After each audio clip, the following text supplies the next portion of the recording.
TVM ekranlarından mutlu sağlıklı günler efendim. Her şeyin başı sağlık programıyla bugünlük de sizlerle birlikteyiz. Stüdyoda çok değerli ve özel bir hocamız bizlerle birlikte, kulak burun boğaz hastalıkları uzmanı operatör doktor Ferruh Yılmaz. Hocam hoş geldiniz öncelikle. Öncelikle hocam şöyle başlayalım. Aslında birçok kişinin farkında olmadığı ama yakınlarının rahatsız olduğu bir konu. Horlamadan başlayacağız ama bu tabii uyku esnasında gerçekleşen bir durum olduğu için öncelikle uyku nedir hocam? Yani şimdi uyku genelde halk arasında böyle boşa zaman geçen bir süreç değil. Uykuda vücuttaki bütün hücreler kendilerini yeniliyorlar, reset ediyorlar. Uyku onun için olması mutlaka gereken bir zaman sürecidir. Sağlıklı bir uyku burada önemli olan. Bu uyku sağlığı bozulması daha çok biliyorsunuz, yani komşuları rahatsız eden, evdekileri rahatsız eden horlama. Horlamanın devamında da gelişen hastalığın adı da uyku apnesi. Horlama bir hastalık değil. Horlama bir hastalıkların belirtisi. Bizde horlama dediğimiz zaman ağız solunumu diye düşünürüz. Yani ağız solunumu dediğiniz zaman ağzınızdan nefes alıp veriyorsunuz demektir. Halbuki nefes alan organ burun. Eğer horlama varsa veya devamında apne varsa öncelikli düşüneceğimiz şey burun tıkanıklığı. Burnu tıkayan şey ya burunda deviyasyon dediğimiz kıkırdak eğriliği, ya alerjiye bağlı burun etlerinin şişmesi veya sinüzit veya iyi huylu bir ur dediğimiz polip. Yani burundaki meydana gelen rahatsızlıklar en büyük horlama nedeni. Horlamada ikinci sorun ağız içindeki yumuşak dokular. Küçük dil, üzerinde yumuşak damak ve oradaki yumuşak dokuların gevşek olması. Mesela gelen hastaların çoğu şunu söyler: ya biz çok yorgun olduğumuzda veya alkol aldığımızda daha çok horluyoruz. Onun nedeni bu iki söylenen şeyde de ağız içindeki yumuşak dokular gevşiyor. Dolayısıyla da nefes alırken diye alıyorsunuz. Onun çıkardığı ses horlama. Aslında biz horlamayı hep şöyle bilirdik: burunla alakalı ya da nefes almakla. Yani Tabii ki. ama ağızda bir nefes almak, Tabii ki nefes ağız alma yolu olduğu için, içindeki ama ağız yumuşak mesela ilk dokuların defa titreşimi. Burada ana sorun şu: burun nefes alınan organ. Şimdi bir belirti dedik horlama. Horlamanın devamında çok ağır hastalığa dönüşen apne dediğimiz uykuda nefes durması. Şu anda çok fazla görülen bir rahatsızlık bu. Daha çok da erkeklerde görülüyor. Bunun nedeni bayanların boyun yapıları daha yüksek. Erkeklerin, bizde Türk erkeklerinde boyun yapıları daha kısa ve dar olduğu için küçük dil ve yumuşak damak daha aşağıda oluyor. Yani buradaki birinci sorun şu: nefes almanız lazım. Nefes alan organ burun. Öncelikle burunu açmanız lazım. Eğer burnunuzun devamlı sağa tıkanıyorsa veya solu tıkanıyorsa, o zaman burun kıkırdağında eğrilik var demek. Arada burnunuzun biri tıkanıp biri açılıyorsa, o zaman konka hipertrofisi dediğimiz burundaki etlerin şişmesi söz konusu. Bir de çağın hastalığı dediğimiz, çok fazla görülen, yani sokaktan 100 kişi gelin muayene edelim bakalım, bunların 50'sinde alerji var. Burun alerjileri şu anda en çok görülen çağın hastalığı dediğimiz rahatsızlık. Bunların devamlı akciğere akıntı olduğu için astım. Alerjik astımın en büyük nedeni burundaki alerji. Şimdi burada netice itibariyle bu şikayetlerden hangisi olursa olsun öncelikle havayı alabilmesi için burundaki ne varsa onu açmamız lazım. Burundaki kıkırdak eğriliği ameliyatları eskiden zordu. Burnun bir deliğine 1 metre bez, bir deliğine 1 metre bez, bir de çıkartırken onları çek. Hastalar beynimden çıkıyor gibi derlerdi. Artık onlar kalktı. Bizim splint dediğimiz şu kadar küçücük teflon, silikon, çok hafif malzemeler kullanılıyor. Yanlarında da böyle bir oluk var. Oradan da ameliyatlıyken rahat nefes alıyorsunuz. Morluk, şişlik herhangi bir şey olmuyor. En uzun 15 dakikalık bir ameliyatla burundan hava almayı sağlıyoruz. Burundan hava aldığımız zaman Alerjinin ameliyatı yok. Alerjinin tedavisi var. Orada da işte toz, deterjan, çamaşır suyu, parfüm, oda spreyi, kedi, köpek, kuş. Alerjide ana sorun şu. Burnumuzun içi dudağımız gibi deri. Mukoza. Bu mukozanın üzerinde mast hücreleri dediğimiz koruma hücreleri var. Bu koruma hücreleri bazı maddeler, biraz evvel saydığım maddelerden biri veya birkaçını gördüğü zaman tanımıyor. Yabancı kabul ediyor. Ona karşı reaksiyon veriyor. Onu öldürmeye çalışıyor. O esnada bir salgı ortaya çıkıyor. Bunun adı histamin. Alerjide bütün sorun histamin reaksiyonu. Histaminin reaksiyonunda 3 tane sorun var. Birisi belirtileri, birisi kaşıntı, ikincisi hapşırma, peş peşe hapşırılır, üçüncüsü akıntı. Normalde bütün insanlardan bir su bardağına yakın salgı akciğerleri nemli tutsun diye akar. Alerjisi olanlarda akıntı miktarı artar.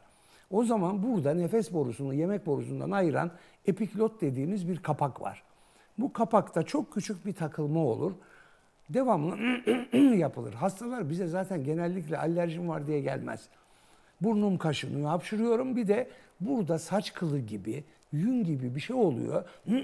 Yapıyorum, çıkaramıyorum diyorlar. Bu burun alerjisi. Yani burundaki bütün sorun halledilmesi lazım. Horlama sıklıkla kimlerde görülür hocam? Horlama genellikle burnu eğri olanlarda görülür. Alerjisi olanlarda görülür. Alerjik reaksiyonlara bağlı. Küçük dil ve ağız içindeki yumuşak dokuların gevşediği hallerde horlama olur. Yani bu durumda da biraz daha dediğimiz gibi bunun devamı hastalık olarak apne. Apne uykuda solunum durması demek. Ve şu anda çok fazla görüyorsunuzdur yakınlarınızda da. Bunlar subap, maske denilen bir aletle uyuyorlar gece. Elektrik prizine bağlıyorsunuz. Borularla bir alet var. Sabaha kadar oradan hava alıyorsunuz. Şimdi ben daha evvel de bunu hep söylüyorum. Mesela 24 yaşında çocuğa subap maske veriliyor. Ve teşhis olarak da zaten obstrüktif uyku apnesi teşhisi konuluyor. Obstrüktif demek bir yerde tıkanıklık var demek. O tıkanıklığı açmadığınız sürece zaten ne horlamayı ne apneyi tedavi edemezsiniz. Tıkanıklığı açmanız lazım. Şimdi 24 yaşındaki çocuğun ağız içindeki yumuşak dokuları fazla gevşek olmaz. Daha çok sorun burnunda. Bize gelip hasta muayene oluyor. 23-24 yaşında subap maske verilmiş. Şimdi ben diyorum ki ya vermeyin. Yani 50 yıl bu insan bir alete, aygıta bağlı olarak mı yaşayacak? Sadece ileri derecede eğrilik var, hava alamıyor. Düzeltin bunu. Hava alacak, bir daha subap maske vermeye ihtiyaç yok. Yani önce burnu açmak gerekiyor. Şimdi burun tıkalıyken siz buradan istediğiniz kadar maskeyle hava vermeye çalışın. Gitmez ki. Bunun devamı aldınız havayı. Problem bitmiyor apne. İkinci sorun ağzınızın içindeki yumuşak dokular. Küçük dil ve üstündeki yumuşak damak. Küçük dil o kadar büyük oluyor ki hasta sırt üstü yatamaz. Sırt üstü yattığı zaman tutamazsınız. Adelelerinize uykuda sahip olamazsınız. Yattınız. Elimi karşı duvar olarak kabul edin. Küçük dil ve yumuşak damak buraya çöker. Onun için sırt üstü yatamaz bu hastalar. Yan yatacaklar veya yüksek yatacaklar ki küçük dil kaysın hafif, altından hava nefes borusuna geçsin. Bu tip hastalarda da mümkün mertebe subap maske önermiyoruz. Çünkü buradan tamamen çökmüş. Siz yukarıdan hava veriyorsunuz, gitmez ki. Bir de ağzımızın içi dudağımız gibi deri, mukoza. Böyle deri değil. Basınçlı hava vura vura yapıyı bozuyor. Biz ne yapıyoruz bunlarda? 5 dakika sürüyor ameliyatı. Lazer veya radyo dalgalarıyla küçük dili kesiyoruz. Yan perdeleri sertleştiriyoruz. Yumuşak damağı kesmiyoruz. Eskiden bu ameliyatlar çok yapılıyordu.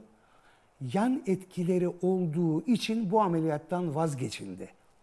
Yani bu ameliyattan vazgeçilmesi bizim meslektaşlarımızın biraz da hatası.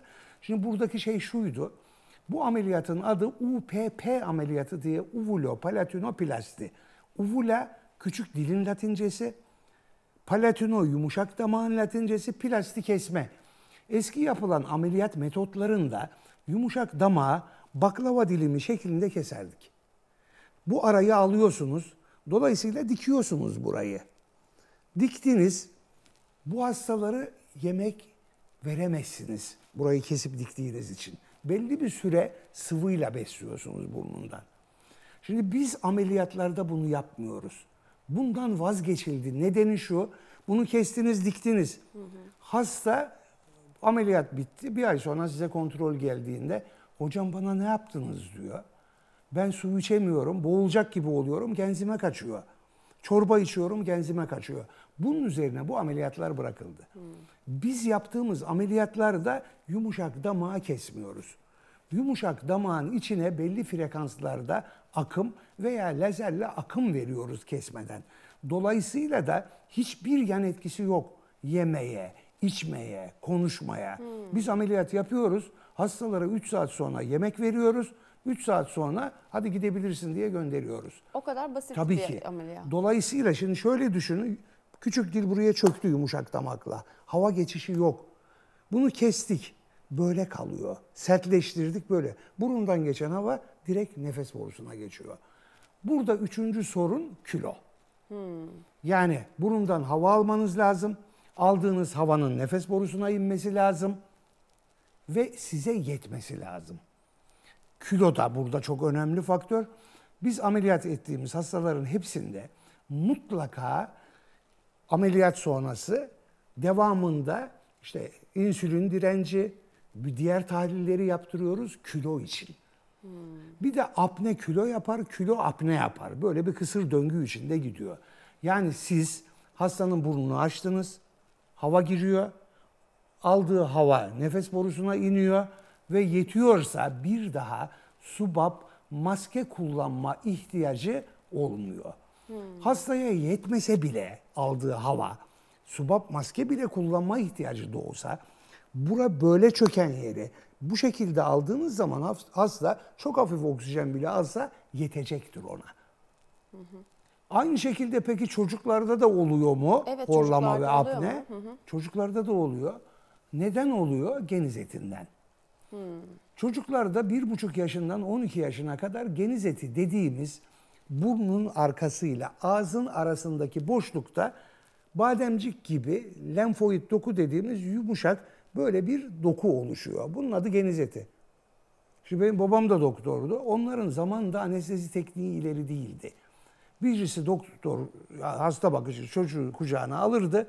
Biri diline basardı. Doktor parmağıyla sıyırırdı veya ezerdi. O kadar yumuşak bir şey. Biz ne yapıyoruz? Çocuğu uyutuyoruz. Anestezi tekniği şu anda çok ileri. Parmağımızla sıyırmıyoruz. Özel alet var. Onunla sıyırıyoruz, tampon koyuyoruz. En fazla 5 dakika sürüyor ameliyatı. Hiçbir yan etkisi de yok. Kanama yok. Bitti. Yani orayı sıyırdığımız zaman artık arkaya çocuk çok rahat hava alıyor. Çocuğun büyümesini, gelişmesini engelliyor. Bakıyorsunuz 7-8 yaşında çocuk küçük suyunu kaçırıyor. Geniz etini alıyoruz duruyor. Çok sık orta kulak iltihabı olan çocuklar mutlaka geniz eti yönünden araştırılması lazım. Nasıl anlayacağız? Çocuk ağzı açık duruyor. Evet. Bu çocukların dişleri eğri çıkar zaten. Çok basit bir şey. Düz bir röntgen filmi. Çocuk ağzı açık yandan röntgen çekiliyor. Bakıyoruz pasajı ne kadar kapatıyor. Çocuğun engel mi hava alışına? Şimdi bizde şöyle bir şey var. Sizi ameliyat olacaksınız desek gelip ameliyat oluyorsunuz. Ama çocuğunuz ameliyat dediğimiz zaman öbür doktora gidiyorsunuz, ona gidiyorsunuz. Acaba işte anestezi, narkozdan bir şey olur mu? Anestezi artık eskisi gibi değil. Çok ileri. Biz ameliyatı bitirdiğimiz dakika, ameliyat bitti dediğimiz dakikada çocuk uyanıyor. Ameliyat bitiyor, odasına çıkıyor. Akşamleyin yumuşak makarna, çorba, bisküvi ezber falan diyoruz. Ertesi gün ne istiyorsa yiyebilir diyoruz. O kadar kolay. O kadar aslında. kolay bir şey. Ama bu çocuğun büyümesine, gelişmesine, sık orta kulak iltihabına, dişlerin eğri çıkmasına, her şeye engel oluyor. Bu kadar basit bir şey. Çocuklardaki horlamanın ana nedeni geniz eti. Peki hem aileler hem de yetişkinler açısından horlamayı geniz etiyle küçük dili konuşalım. Tabii her organ vücutta yararlıdır ve olması gerekir. Ama bu organlar, şimdi aileler çocukların geniz eti alınacak deyince... Geniz eti organ değil. Evet ama... Geniz eti lenfoid bir doku. 12 yaşından sonra kayboluyor zaten. Mesela bize büyük bir hasta gelir. Ya hocam benim işte geniz etim varmış. O geniz eti değil. O burun eti. Burnun içindeki etler. Hani konka dedik ya radyo dalgalarıyla. Mesela biz çok yapıyoruz onu. Hani burnunun arada biri tıkanıyor biri açılıyor yapan o hastaları burun etleri çok şiş oluyor. Ona yaptığımız ameliyatı baymadan yapıyoruz. Genel anestezi vermeden lokal anesteziyle inanın en fazla 3 dakika sürüyor. Dişe vurulan iğnenin aynını burun etlerine yapıyoruz. Çok kısa süreli zaten. Hemen uyuştuğu için. Şimdi dişin iğneyi uyuşturmak için buraya kıkırdağı yapıyor. Acır. Biz ete yapıyoruz anında uyuşuyor. Bekliyoruz 2 dakika. Dişleri bile uyuşuyor. Belli frekanslarda akım veriyoruz etin içine. Etin şiş olan kısmı kabuk şeklinde düşüyor. Geride kalan et de büzüşüyor, nedbe dokusu oluşuyor. Bir daha o maddeleri görse bile istese de şişemiyor. Dolayısıyla pasaj açıldığı için hava almanız kolay oluyor. Bunu çok sık yapıyoruz, çok kolay. Yine 3-5 dakikalık bir ameliyat. Buruna tampon koymuyoruz. Pedi dediğimiz 2 tane küçük bez koyuyoruz. O bezleri 1-2 saat sonra alıyoruz, hadi güle güle git diyoruz. Yani alerjilerde burun etlerinde bu. Burun etiyle geniz etini genellikle karıştırıyorlar. Geniz eti çocuklarda oluyor. Buluğ çağından sonra gerileyip kaybolmaya başlıyor. Peki küçük dilin görevi nedir ya da alınmasının zararları, yararları Hiçbir yan var mı? etkisi yok. Yani yapılan ameliyatın yumuşak damağı kesmiyoruz. Belli frekanslarda akım veriyoruz radyo dalgalarıyla veya lazerle sertleştiriyoruz. Hafif büzüştürüp sertleştiriyoruz. Çünkü burada yeme, yutma işlevini yapan yumuşak damak. Yumuşak damağı işte ondan dolayı bu ameliyatlara vazgeçildi. Önüne gelene subap maske veriliyor. Halbuki yumuşak damağı kesmeyin. Ana çöken kısım küçük dil ve yandaki perde çöküyor. Bunu kestiniz küçük dili komple. Yanları sertleştirdiniz. Onun yemeye, içmeye, konuşmaya yan etkisi sıfır. Hiçbir yan etkisi yok. Hastaya 3 saat sonra ekmek yemek veriyoruz. Yemek yiyor hasta. Sadece 10 gün çok sıcak yeme. Orayı yakarak kestik diyoruz. Dikiş atmıyoruz. Kanama olmuyor. Yani çok kolay, çok rahat bir şey. O açıdan mümkün mertebe uyku apnesi olan insanlar, bu uyku apnesi dediğimiz şeyin devamı uykuda ölüm. Yani şimdi düşün, hava alamıyorsunuz, oksijen gelmiyor. Dolayısıyla bunun devamı tansiyon hastalığı. Bunun devamı kalp büyümesi, bunun devamı aslan gibi adam uykuda öldü deniyor. Ya apne çok ağır. Mesela Avrupa'da apnesi olanların ehliyetine el koyuyorlar belli süre. Çünkü trafik kazalarının çok büyük kısmı apneden kaynaklanıyor. Şimdi düşünün, yani zaten apne olduğunu nasıl anlarsınız? Televizyonun başında otururken böyle uyuklarlar. Niye? Sağlıklı uyku alamadıkları için. Gün içinde yorgun kalkarsınız. Bu bütün organlar için aynı ama oksijen alamıyorsunuz. Bu insanların normal aktiviteleri, seksüel işlevleri her şeyinde etkili. Oksijen almak bütün organları beslemesi için şart. Bu bahsettiğiniz yöntemler medikal bir yöntem yok herhalde hocam, değil mi? Tamamen cerrahi yöntem. Tabii. Daha şu yüzden soruyorum. Cerrahi yöntem kesin çözüm müdür? Yani medikal yöntem bu hastalığı ya da bir dönemi bastırır ama tam kesin Şimdi, sonuç alınamaz ya da hastayı memnun mu etmez? Bu çok soruluyor. Mesela diyorlar ki ya işte küçük dil kesiliyor, ondan sonra yeniden çıkıyormuş falan deniyor. Geniz Öyle bir eti şey yok. için de aynı şeyi söylüyorlar. şey Çocuk yok. için yapılıyor ama sonrasında tekrar çıkma ihtimali Yok. var. Şimdi şöyle, en azından yapıyı bile bozsanız, geniz etiyle küçük dil farklı. Geniz eti lenfoid doku. Şimdi bir de şöyle bir şey var. İyi temizlenen hiçbir şey bir daha çıkmaz. Yani orada parça falan bırakırsanız tekrar büyür. Ama büyüse dahi eski halini alamaz. Yani hava geçişine engel olmaz. Küçük dilde büyüme olmaz. Küçük dili kesiyoruz, bitti.